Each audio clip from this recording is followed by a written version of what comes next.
today to talk to my father, Mr. William Logan, about the book. It's, make sure I have it correct.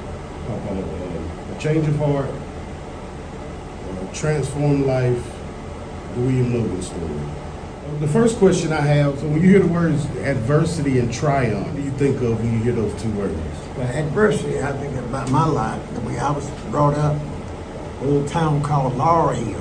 Adversity, It was kind of rough back then.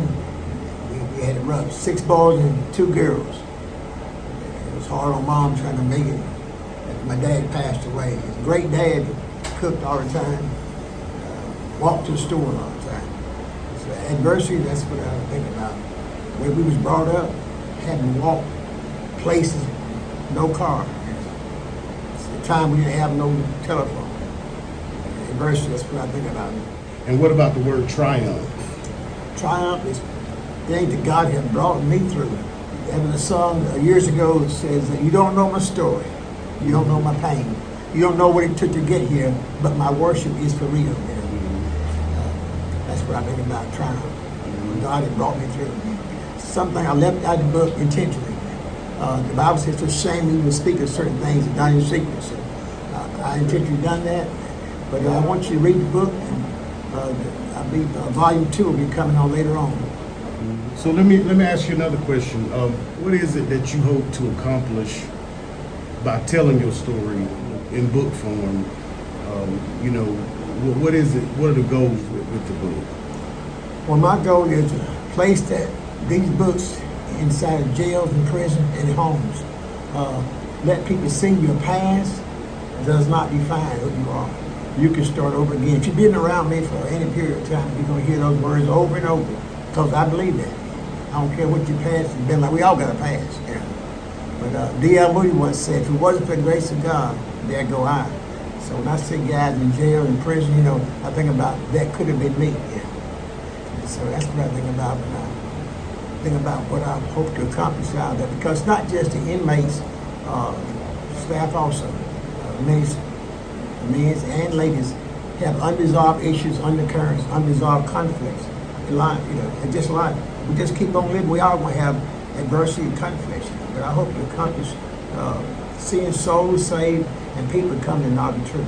No matter what color you are, or what background you may have, that's what I hope to accomplish. Oh yeah, that sounds good. Yeah. Well, I just want to say, from son to father, I thank you for fighting, for continuing to fight.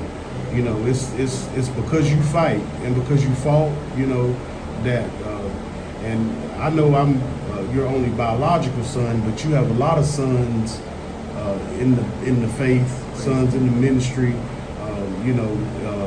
because you fought and because you continue to fight, they are inspired and they, have the, it's giving them the energy to fight, the battles that they face, and that's myself, and, I could sit here and name, I would leave out somebody, but I could sit here and name probably 10 sons that you have, and I'm sure there's many more than that, through the course of the prison ministry and, people you've met along the way.